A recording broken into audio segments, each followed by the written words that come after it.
안녕하세요. 공을천부경 제29강 진행하겠습니다. 오늘도 부처님 오신 날 특집으로 불교 사상 체계와 우리 한국의 천부경 사유 체계를 비교 분석하는 과정을 통해서 천부경을 좀 더 깊이 이해해 보는 시간을 갖겠습니다. 천부경이라고 하는 것은 제가 이제 궁울천부경 다이어그램으로 이렇게 그려놨듯이 이 도상 자체를 잘 여러분들이 깊이 살펴보면은 그 이치를 간단하게 파악할 수는 있습니다.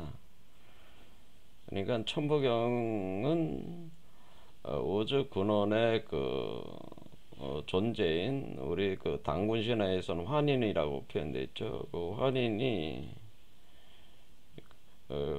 환웅을 통해서 각 사람들 속에 성령체로 해서 환웅을 들어오게 하는 거죠. 그러면은 환웅은 가지고 사람 속으로 들어올 때에 그 천부인이라고 하는 것을 가지고 온다고 하는 거죠.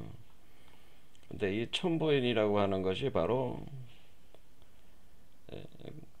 각 사람들의 몸속에 심어지는 하나의 신선의 씨앗과 같다라고 볼 수가 있습니다. 그래서 신선의 씨앗은 모든 사람 속에 다 심어지는 겁니다. 이제 환웅이 내려와서 그 성령이 내유신령에서 사람과 합하는 과정을 하게 되는 게 우리가 단군신화에서 얘기하는 환웅이 웅녀와 혼인을 했다라고 하는 그런 내용이죠. 그래서 각 사람이 웅녀가 돼가지고 단군을 수태를 해서 태어나게 할 때 그 단군이 이제 신선이 되는 거죠. 그래서 사실 단군 신화가 천부경의 메커니즘을 가장 잘 드러내고 있는 우리 한국 신화라고 이렇게 볼 수가 있어요. 그러니까 단군 신화는 역사가 아니고 바로 궁울령 부필몸 활성화 과정, 바로 천부경 메커니즘을 신화적인 형태로 이렇게 기술해 놓은 것이 바로 단군 신화라고 보시면 됩니다. 그래서 여러분들이 이제는 언뜻 이렇게 보면은 마치 기독교의 그 성부, 성령, 성자의 그 삼위일체 논리가 여기 깔려 있다는 것을 금방 파악했죠. 성부, 성령, 성자라고 하는 성부가 이제는 그 환인이 되시는 것이고, 성령은 환웅이 되는 거고, 성자는 단군이 되는 거니까 요게 요 개념 자체가 지금 우리가 기독교 원래 삼위일체론 자체도 원래는 기독교 논리는 아니었습니다. 그게 이교의 논리를 가져다가 기독교에서 이제는 자신의 그 사유체계 핵심 논리로 수용을 한 건데요. 그런데 보통은 우리가 이제 삼위일체 사상이라고 하는 이런 개념의 삼위일체 사상을 기독교 논리로 알려지고는 있죠. 그래서 이게 삼위일체론이 사실은 깔려 있는 거죠. 그래서 사실은 보면은 이 기독교적인 관점으로 보면은 그 하늘님께서 사람 속으로 성령으로 임재를 해서 사람과 합해서 바로 예수 그리스도라고 하는 그 기독교적인 개념으로 보면 그 그리스도 메시아를 육화시키는, 그러니까 하늘님을 자신이 세상에 몸으로 드러내게 하는 그 메커니즘이라고 하는 성육화하는 메커니즘, 삼위일체론의 이제 인카네이션 성육화 메커니즘이 여기, 이것을 이제는 기독교에서는 인카네이션이라고 하는 겁니다. 인카네이션 메커니즘이 여기에 그대로 이제는 투영이 되어 있는 것을 볼 수가 있어요. 그래서 우리 천부경이 사실은 기독교의 모든 그 사유 체계를 예수가 원래 2000년 전에 주장했던 그 메커니즘을 다 담고 있다 이렇게 보셔도 됩니다. 그러면서 또 하나 이제 볼 수 있는 게 이게 이제 신선이 단군이 태어난 거를 기독교 계통에서는 뭐 그걸 메시아다 그리스도다 이렇게 얘기하지만은 단군 신화에서는 신선으로 표현하잖아요. 단군을 신선으로 표현하니까 요 메커니즘 자체가 선도 메커니즘이 또 깔려 있는 거죠. 유불선 3교 중에서 우리가 이제는 선도 메커니즘이 유불선에서 선도라고 하는 것이 사실 우리 한국 사상의 선도가 상당히 굉장히 핵심적 내용을 또 담고 있다라고 하는 걸 알 수가 있는 거죠. 그래서 선도 사상 있는 거죠. 신선 사상이 있는 거죠. 그래서 우리 한국 사상을 쭉 계보를 보면은 이 세상의 지상선국, 그러니까 이 유토피아라고 하는 것, 이 세상에 세워지는 유토피아는 바로 지상선국이다라고 하는, 그러니까 이 지상에 뭐가 있네, 신선들의 나라를 세우려고 하는 것이 우리 그 한민족 사상가들의 그 이상국가가 지상선국이었다고 하는 거예요. 그 이상국가가 바로 우리가 조선이라는 나라고, 그게 이제 아사달이 바로 이상국가의 수도 개념이 됐다고 하는 거죠. 그러니까 단군 신화에서 지상성국의 이름이 조선이고 그 수도 이름이 아사달이라고 하는 겁니다. 그러니까 단군 신화는 역사가 아니고 이 지상성국 유토피아로서의 조선 아사달이 성립되는 그 과정을 쭉 설명을 한 그 내용이다라고 보시면 되겠습니다. 그런데 이제 천부경, 그러니까 이제는 이 하늘님이 성령으로 사람 속으로 내재하는 그러니까 임재하는 그 이 하강 운동이 있는 거고, 그러면은 사람 속에 바로 그리스도 메시아 신선의 씨앗인 천부인이 심어져 가지고 요것이 이제는 요 심어질 때 이제는 이게 이제 신선의 씨앗은 일종의 이렇게 그러니까 여기 참나의 씨앗, 신선의 씨앗은 이게 이제 원인이 되는 거죠. 그래서 인이라고 하는 거죠. 이것이 인이 돼가지고 원인이 된다라고 하는, 이 원인이 돼가지고 요것이 원인이 되는 씨앗이 먼저 심어지면은 이 씨앗이 이 사람의 몸을 대지로 삼아서 여기서 뿌리를 내리고 자라면은 여기 이제 열매를 맺는 개념이 되니까 요게 인이 되고 요게 이제 과가 되는 거죠. 인과. 그러니까 결과가 나오는 거죠. 과. 이렇게 되는 거죠. 과가 되니까 이제는 한자로 과 해가지고 이렇게 되고, 과는 열매과자가 되는, 열매가 맺어지는 거죠. 이렇게. 근데 요건 이제는 우리가 그 인도 요가 차크라 시스템에서 6개 차크라가 올라오는 거죠. 그리고 위에서 밑으로 내려오는 건 9단계로 내려오기 때문에 여태까지 그 화엄일성 법계도 의상조사가 맞는 것은 6954 개념으로 한 거고, 여기 지금 천부경은 요게 나와서 여기까지 가는 거니까 9981로 된 거라는 거죠. 이게 9회 과정을 한 거고, 그게 천부경이고, 우리가 이제 화엄일성 법계도는 이거는 위에서 내려오는 9회 과정과 여기까지 오는 6까지 오는 6회 과정이, 그래서 6954로 표현된 거라는 거죠.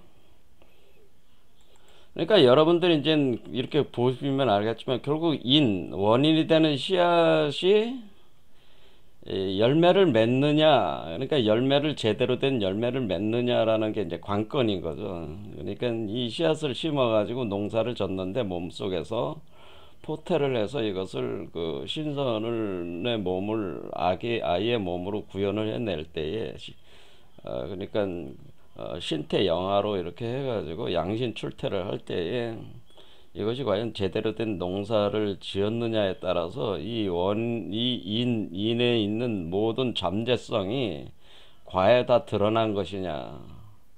만약 모든 잠재성이 다 드러나가지고 그 열매를 맺지 못하면은 다시 이 구조 안으로 빠져 들어가 있는 거고, 이 열매가 충분히 이 잠재적인 걸 다 구현을 해내면은 요 밖으로 나온다고 하는 거죠. 요 밖으로 나온다. 충분히 6번째 단계까지 나오는 잠재력을 다 구현을 한 거라면은 나올 수 있는데, 그 잠재력을 구현을 했다는 거는 여기 아기 신선, 아기 부처의 형태로 해서 아기 메시아의 형태로 해서 여기 나오는 게 양신 출태가 되는 그런 개념이다라고 하는 겁니다. 그래서 여기서의 인과라고 하는 이 그때 우리가 과 안에 또 새로운 씨앗이 있는 거죠. 여기 안에 새로운 인이 있는 거죠. 왜냐면 이거는 또 씨앗이 여기 생기는 거니까 열매 안에는 반드시 또 씨앗이 있는 거잖아요. 그러면은 요 과거의 인을 우리가 육식갑자로 볼 때 우리가 이제 천간으로 보면 이걸 갑의 씨라고 하는 갑이라고 하는 거고,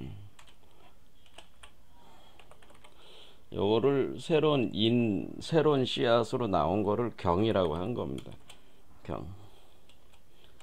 그래서 이거를 야산 이달 선생께서 갑과 경으로 이렇게 딱 구분해서 우리 역학 철학가 야산 이달 선생께서 이거를 경갑변도라고 표현을 하신 거예요. 경갑변도.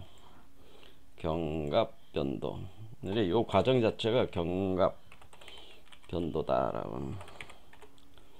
경갑하니까 변도의 과정이 있다. 그러니까 변하는 어떤 도수가 있다고 하는 거죠. 이 도수가 36 도수가 여기서 경갑변도가 일어난다라고 하는 연도 하면은, 그러면은 요 틀로만 보면은 66에 36이니까 그렇죠? 66에 36이니까 36도의 그 변도 과정이 있다. 그래서 36 헛도수가 발동을 한다라고 하는 개념이 있는 거예요, 여기에.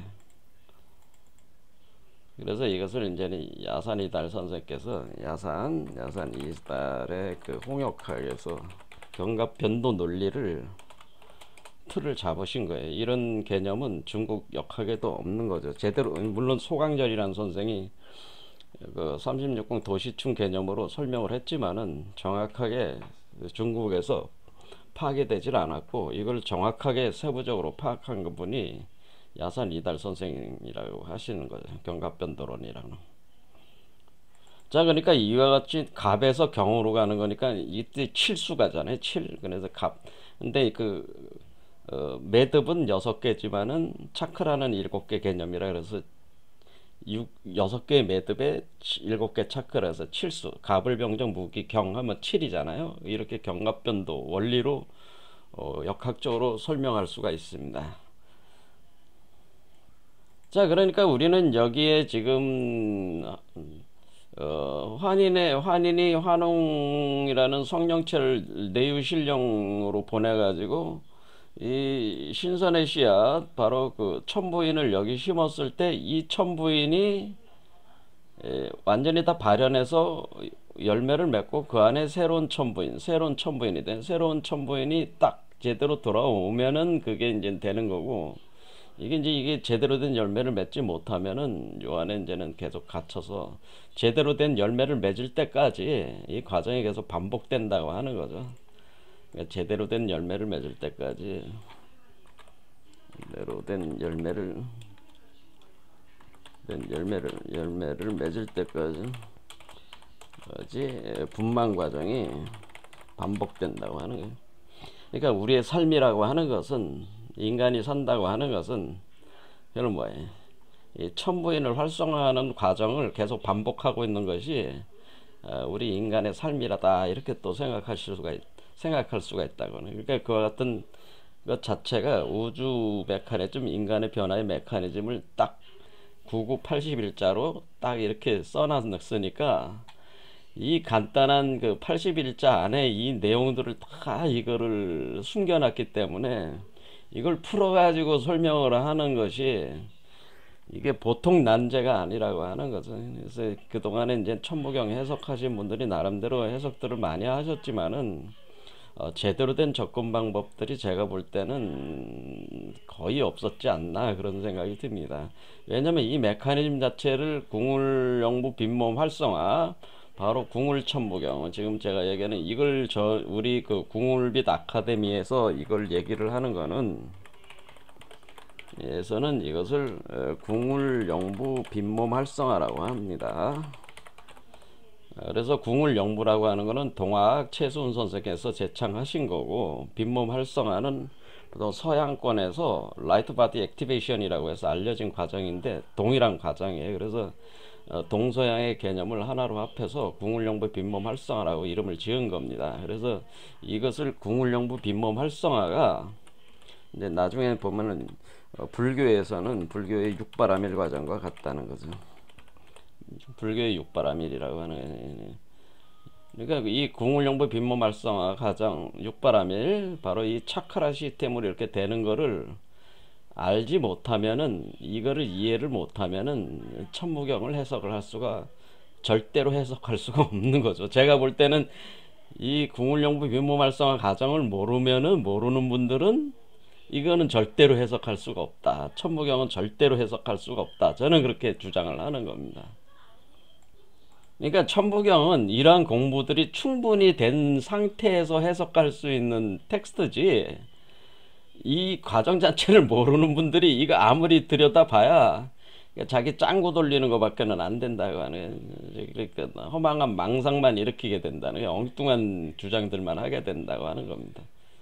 왜냐하면 이 과정을 설명하는 게 이 천무경이기 때문에 그런 거죠. 그래서 이제는 지난 그 몇 개 강좌는 이제 부처님 오신 날을 맞이를 해가지고 우리가 이제는 불교 사상적인 측면에서 이거를 이해하는 그 과정을 지금 한 거죠. 이렇게 할 때에 이제 우리가 해인이다 월인이다고 하는 거는, 우리가 해인이라고 하는 건 요 지금 새로운 이유고, 경의 씨앗, 경으로 들어온 이 과 속에 있는 씨앗을, 이걸 해인이라고 보시면 이게 진짜 해인이죠. 그러니까 요 원인이 요게 심어져 가지고 완전히 그 능력을 발휘할 수 있는, 강력한 능력을 발휘할 수 있는 게 바로 요게 이제 해인으로 나오는 거죠. 그리고 월인이라고 하는 거는, 이게 근본적인 월인이 우리 몸에다가 월인을 만드는 과정이 월인 청강지곡이라는, 그래서 이게 복제 과정이라고 제가 말씀드렸죠. 이 복제 과정, 그러니까 이 환인이 성령을 보내서 사람 속에다가 당군을 만드는 게 환인을 당군으로 복제하는 과정이에요. 그러니까 우리가 이게 이제 우리를 이렇게 따지면은 기독교 환인을 당군으로 복제하는 과정. 그러니까 이제는 예수가 뭐 자기가 이제 하나님과 같다고 얘기하는 것도 그게 뭐예요? 복제가 된 존재라는 거죠. 자기는 복제한 거는. 자, 그러면 오늘도 이제는 여전히 이제는 그 불교 사상 가지고 이제는 또 계속 이제 파악을 같이 해보는 내는데, 오늘은 이제는 그 불교는 제가 이제 불교 사상은 굉장히 심오하다. 저는 개인적으로 볼 땐 심오하다는 생각을 많이 합니다. 불교 사상은 굉장히 심오하다라고 하는, 굉장히 심오하고 넓어요. 불교 사상이. 그래서 이렇게 뭐라고 이렇게 지금 여기서 나온 말만 해도 벌써 많잖아요. 해인, 월인, 삼매, 뭐 화엄, 뭐 온갖 그 어이들 책에 보리, 뭐 그 깨달음의 씨앗인 보리, 뭐 진종자, 뭐 여의주, 뭐 쓰는 뭐 다라니, 뭐 이렇게 쓰는 말들이 엄청 많잖아요. 그러니까 굉장히 심오하면서도 굉장히 다양한 사유 체계를 수용을 해서 성장을 했기 때문에 굉장히 제가 볼 땐 심오한 철학 체계라고 이렇게 보는 거예요. 그러니까 불교 사상도 사실 따져보면 그런데 결국 뭐예요? 불교 사상도 심오하지만은 간단하게 얘기하자면, 이게는 모든 불교는 왜 불교는 석가모니께서 2600년 전에 이제는 나오셔가지고 이 도를 펼친 일대 사건이라고 봐야 되는데, 그걸 일대 사건이라고 이제 보통 표현합니다. 석가모니 등장은 석가모니 등장은 역사상 일대 사건이죠. 역사상. 그거는 예수도 마찬가지죠. 이와 같은 성인들의 등장은 인류 역사의 일대 사건들이란 말이에요. 근데 일대 사건을 일으킨 원인은, 그게 왜 일으킨 것이냐면은 인간들을 포함한 이 중생들을 뭐를 어때다 이렇게, 중생들이 번뇌 번뇌망상에서 벗어나서 자신의 그 본래 모습, 그러니까 중생들의 이 번뇌망상을 벗어나면은 자신의 본래 그 청정 법신체로 청정 법신체죠. 청정 법신으로 존재하는 어, 자신을 보게 되는 거죠. 그것을 자신을 보는 견성 성불을 하기 위해서 이 석가모니께서 그 방법을 그 이치와 벗어나는 방법을 가르치기 위해서 이 세상에 이제 등장을 하셨다고 이렇게 보시면 되는 거죠. 그럼으로써 인간이 그 모든 고통을 뛰어넘어서 이 카르마 구조를 벗어나게 하려는 그런 것이죠. 부처가 되게 하려는 것이 사실은 불교가 시작한 이유고, 오늘날 우리 한국에서도 이제 불교의 존재 이유가 사실은 그런 것이 되어야 되는 거죠. 그러니까 모든 사람들이 다 부처가 되는 것이 되게 하는 것이 그 수행자들, 그러니까 주로 절에서 수행하시는 그 스님들, 승가라고 이렇게 봐야 되죠. 그 스님들이 추구해야 될 목표는 뭐예요? 모든 중생들이 부처가 되게 하게 하는 것이 사실은 모든 불교 종단이 추구해야 될 가장 핵심적이고 기본적인 목표가 되어야 한다고 저는 생각을 합니다. 그런데 문제는 기존의 그 다양한 그 불교 종파들이 과연 그러한 것에 모든 힘을 쏟고 있느냐에 대해서는 굉장히 의문을 가지지 않을 수가 없는 거죠.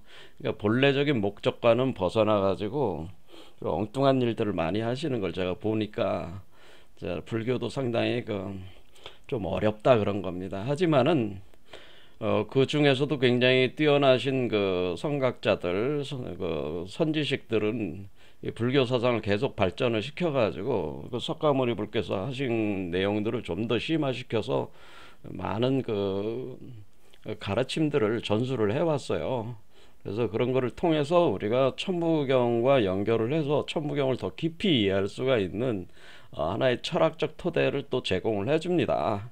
그러니까 그걸 계속 진행을 해보겠습니다. 일단 이제 우리는 화암일성 법과도에서 이것도 이제는 결국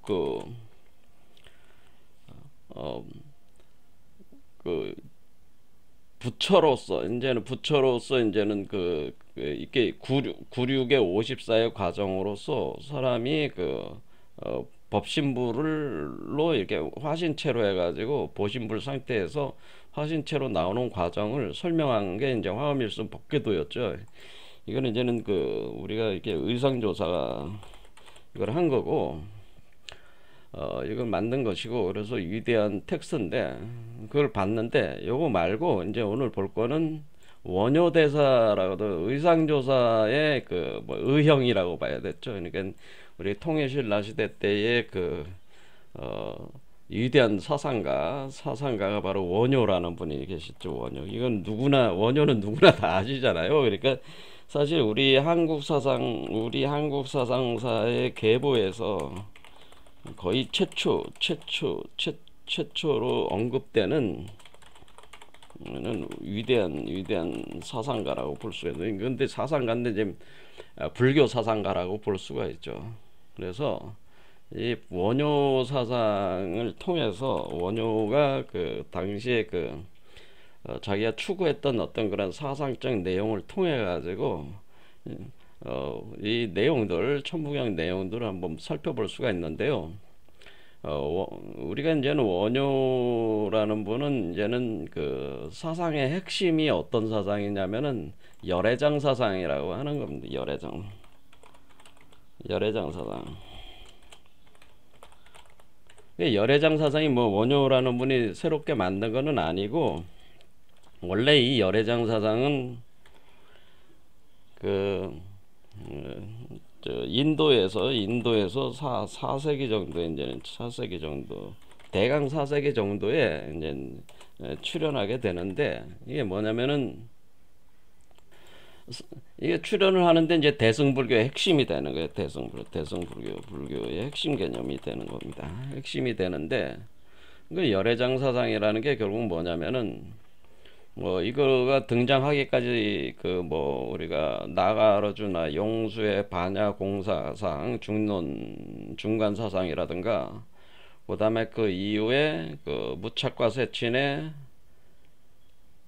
그 유식론, 유식사상이 유식학파에 의한 유식사상이 있었고, 그 다음에 등장을 하는 것이 이제 열애장 사상이 이렇게 등장하면서 티베트 쪽에서 소위 말하는 그 금강밀교 사상이 또 이렇게 발전해요. 그런데 이런 것들이 쭉 해서 종합적으로 돼 나가는 것이 거의 열애장 사상에 이렇게 다 포섭이 되는 걸로 원효라는 분은 파악을 하셨다는 거죠. 열애장 사상이 사실은 우리 불교 석가모니 불께서 직접 그 전수하려고 했던 핵심적인 사상이 바로 열애장 사상이다라는 토대를 가지고 그 불교의 다양한 사유 체계를 다 화쟁해가지고 하나로 통합하는 거를 진행을 하는데, 바로 그게 이제 원효라는 분이 이 작업을 통일신라 시대 때 이제 하신 거죠. 그래서 이 열애장 사상이라고 오늘 보려고 하는 겁니다.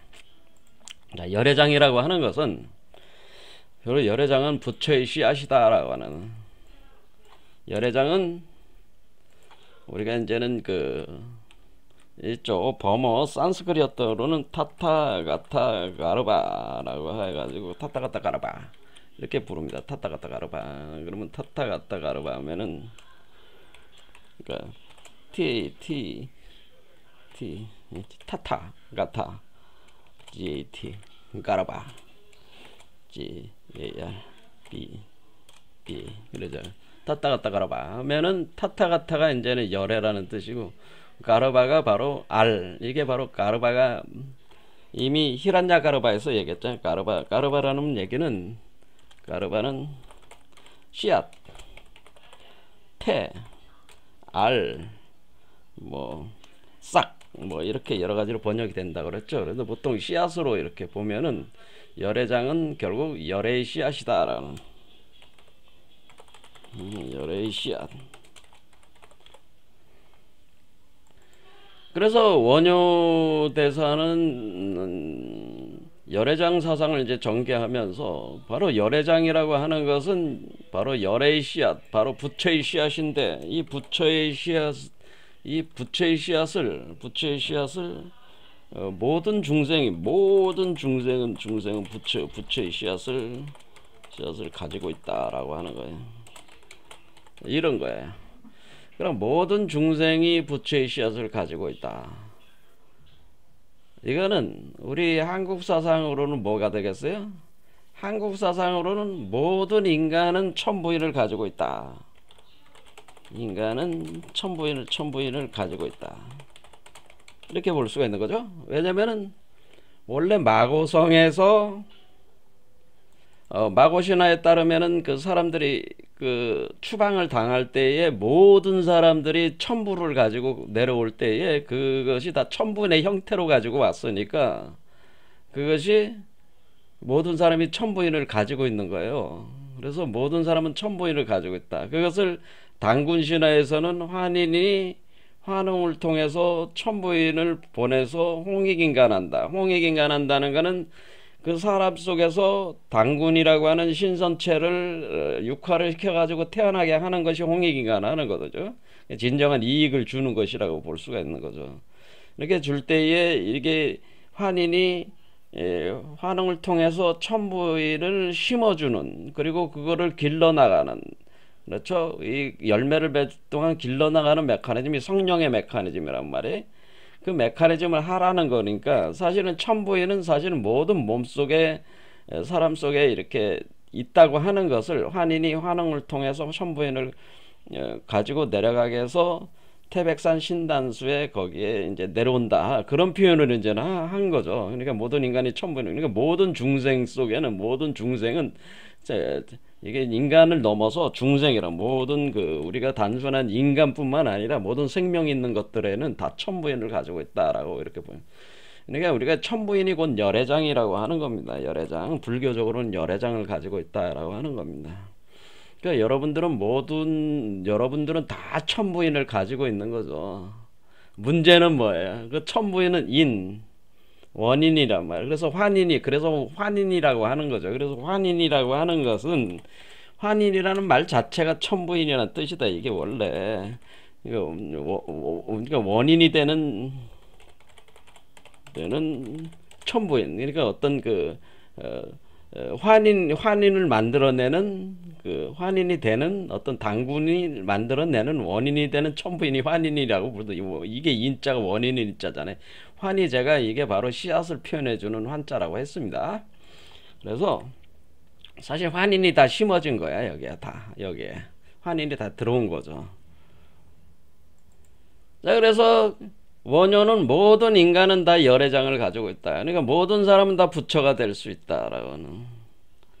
그러면은 우리가 천부인 개념으로는 모든 사람은 신선이 될 수 있고, 그리고 하나님과 동등한 메시아 그리스도가 될 수가 있다고 하는 거예요. 그리고 그것은 또 부처가 되는 것이고, 자라스트라 이렇게 말했다. 니체 얘기로는 초인이 될 수가 있는 거죠. 성인의 씨앗이죠. 그 씨앗을 가지고 있는데, 그걸 이제는 불교에서는 열애장이라고, 원효 대사는 이 열애장 사상을 아주 핵심 사상으로 해가지고 자기 사유 체계를 전개를 하는 겁니다. 자, 그래서 모든 사람은 다 열애장을 가지고 있습니다. 문제는 뭐예요? 이 열애장을 어떻게 열매로 만들 것이냐. 그러니까 제대로 된 열매로 만들어서 이 세계, 소우주적인 세계를 넘어서서 나올 것이냐. 그렇게 할 때 우리는 요 안에 있는 소우주적 세계에서의 운영되는 거를 보통 요 수행 체계를 소승법이라고 하는 거고, 소승, 그 다음에 요 밖으로 나온 세계, 요거는 이제 대승이라고 하는 겁니다. 그러니까 우리가 이게 대승 단계는 보살 단계고, 소승 단계는 우리가 성문 영각 단계라고 하는 겁니다. 그래서 이게 수행적인 수준에서 성문 독각 단계라고 이렇게 보는 거죠. 그래서 사실은 이 몸 밖으로 나왔을 때 요거는 보살 단계라고 이렇게 보시면 되는 거예요. 그래서 요 아래에 있을 때 이거를 뭐라고 얘기하냐면, 요 소승 단계를 우리가 해인 삼매에서, 해인 삼매할 때 사마디 단계에서 유종 삼매라고 하는 것이고, 이 대승 보살 단계는 무종 삼매라고 하는 겁니다. 그러니까 유종은 종자가 있는 상태에서의 종자를 가지고 하는 수행이 유종 삼매고, 이제는 종자가 열매를 맺어 가지고 나왔으니까 이게 육화가 된 거니까 이때는 무종 삼매가 된다는 거예요. 그러니까 요 안에 있는 종자를 가지고 나무를 키워서 열매를 맺는 개념이 아니고, 이제 나와서 뭐냐면은 어떤 신무국 상태의 존재는 종자를 가지고 우주를 펼쳐 나가는 개념이 되니까 이때는 무종삼매다 이렇게 얘기를 하는 거예요. 근데 유종삼매와 이 단계를 유종삼매, 이 단계를 무종삼매, 이렇게 삼매 단계를 이제 구분을 해서, 유종삼매는 두 단계로 해가지고 우리가 뭐냐면은 유상삼매가 있고, 그 다음에 무상삼매라고 있습니다. 그래, 유상삼매는 1, 2, 3번 차크라 단계로 여러분들이 어떤 이미지, 상을 가지고 주로 하는 인위적인 수행법이 주로 차지하는 거고, 무상삼매는 인위적이지 않은 무의자연의 수행법으로 들어가는 것이 4, 5, 6번 수행 단계는 무상삼매, 무의자연 수행법이고, 그리고 유상삼매는 유의법이라고 하는 거예요. 수행하는 데서 유의법을 쓴다고 하는, 여러 가지 다양한 이미지라든가 또 수단들을 사용해서 삼매 수행을 하는 게 이제 유상삼매는. 근데 이게 유종삼매라는 거죠. 유종삼매는 두 가지가 있고, 그 다음에 나오면 이제 무종삼매 단계에 들어가는 거죠. 이렇게 사마디 단계도 이렇게 다른 거죠. 이렇게 좀 더 세분화시키면은. 그래서 원효대사는 이 열애장을 뭐라고 이제 얘기를 하게 되냐면은, 여기 이제 우리 원효대사 617년에서 686년 사회문인데, 일승 그것은 열애장이다. 일심 그것은 열애장이다. 실상반야 그것은 열애장이다. 대열반 그것은 열애장이다. 열애장 법진 법성 보리 중도 열애장은 진여불성이다. 그러니까 열애장이 법신이며 법성이고 보리고, 보리가 깨달음의 씨앗이죠. 이게 깨달음의 씨앗. 네, 보리, 보리수에서 득도했다는 거예요. 그 다음에 열애장은 진여불성이라고 하는 거예요. 이런 사상을 이제 얘기를 하게 됩니다. 그러면은 우리가 이제는 요거를 이제는 딱 가져와 가지고, 왜?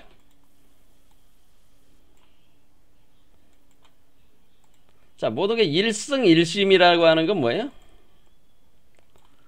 일승일심이니까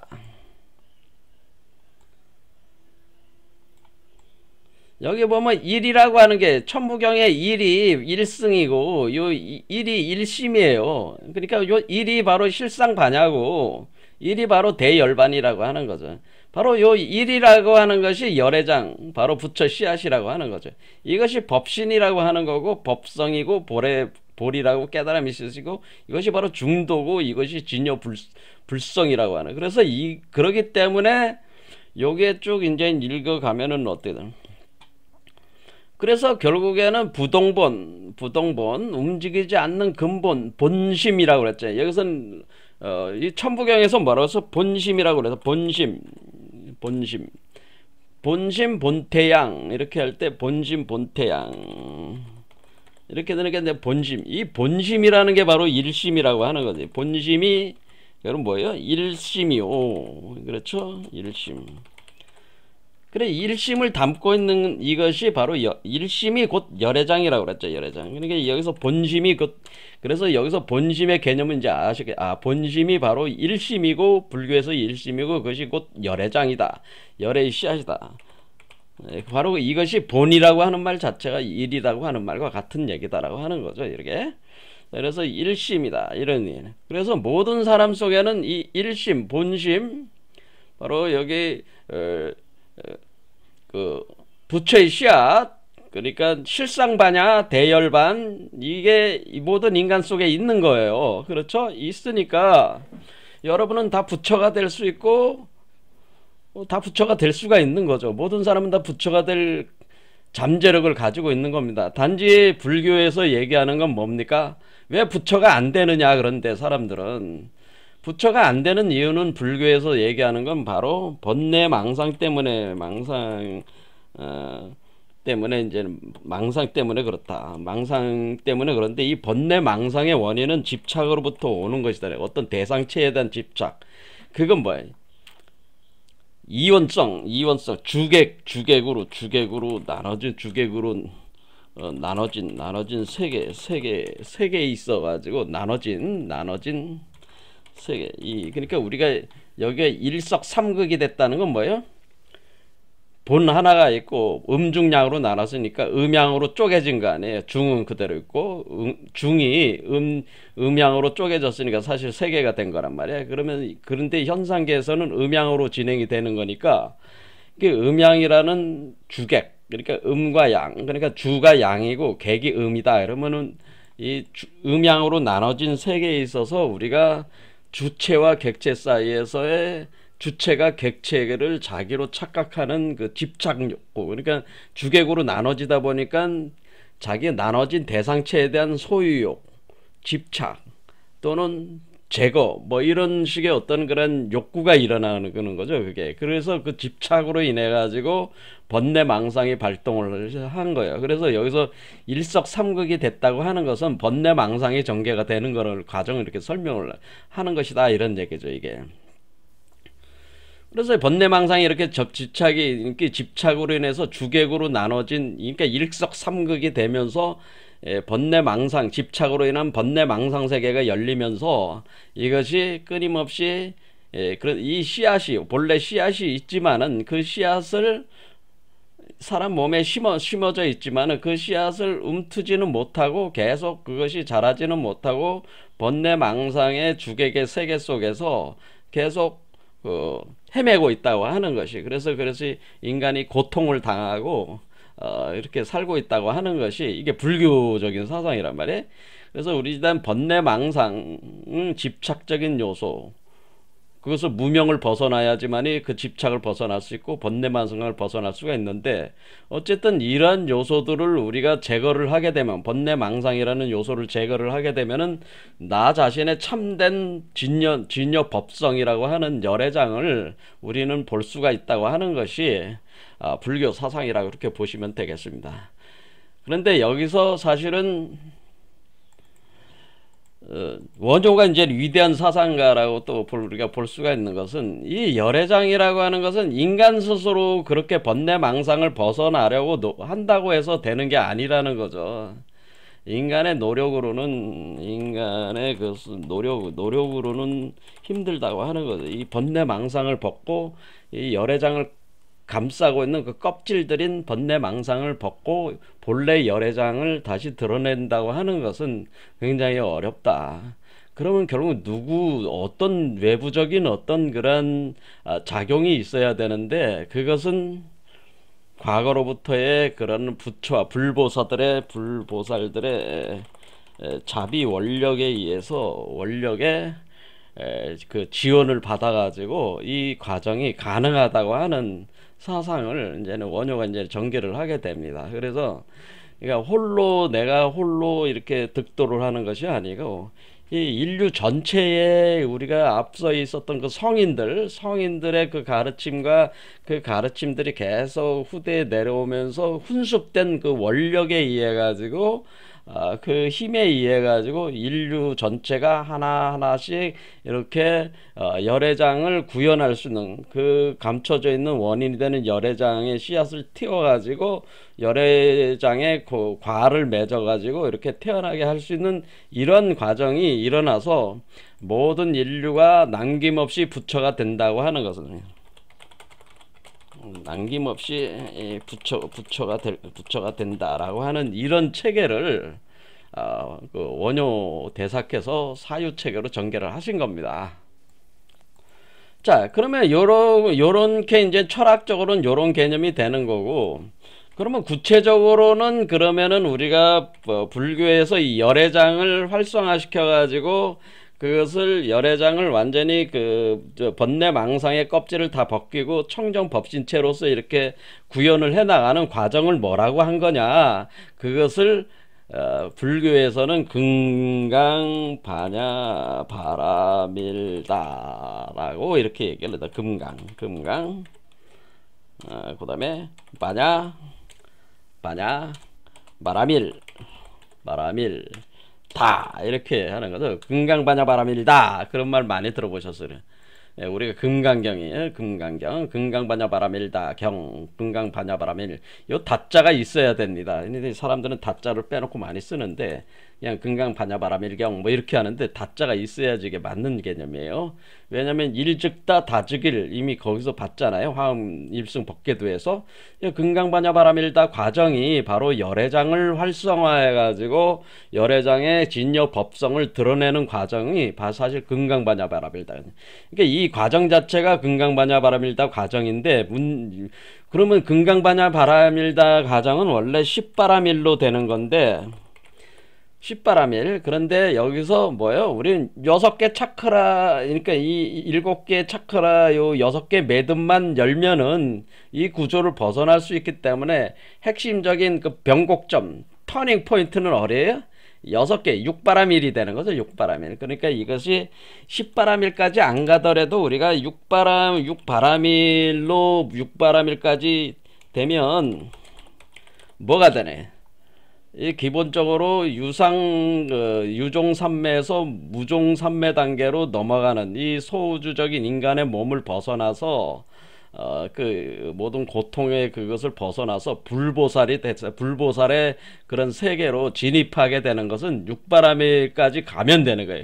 그래서 우리가 여기서 6이라는 천부경에서 6이라는 숫자가 딱 이렇게 중앙에 있는 이유가 뭐예요? 이 6바라밀 개념이랑 같은 개념이죠. 6바라밀까지 되면은 가능하더니 변곡점을 넘어선 불보살이다. 그러니까 이게 보살이다 이렇게 생각하면 보살이 되는 거, 보살 마살이 되는 것이다 이렇게 되는 겁니다. 이것은 이제 금강 반야 바람일다고. 그럼 이것에 대한 구체적인 수련법은 어떻게 하는 거냐? 수행법은 우리가 올해는 반야심경에 잘 나와요. 반야심경의 첫 구절에 나와 있다 이래. 여기 보면 이제 마반야 바라밀다 심경, 그러니까 반야 바라밀다, 이게 바로 육바라밀 수행 과정이다. 그러니까 관자재 보살 행심 반야 바라밀다시 조견 오응계공 도일체 고액 사리자 색불이공 공불이색 색즉시공 공즉시색 수상행식 역부여시.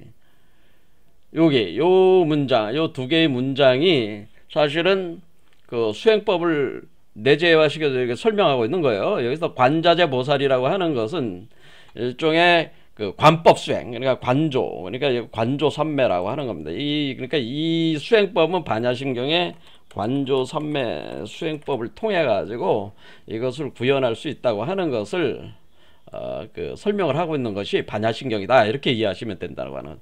그러면 우리가 이제는 궁울영부 빈범 활성화가 바로 제가 이제는 궁울빛 아카데미에서 수행법을 제가 요즘 계속 올리는 영상이 뭐예요? 내간반조 수행법 하라는, 내간반조 하라는. 그러니까 여러분들이 평소에 수행을 할 때 내간반조 삼매 수행법을 많이 하시면 됩니다.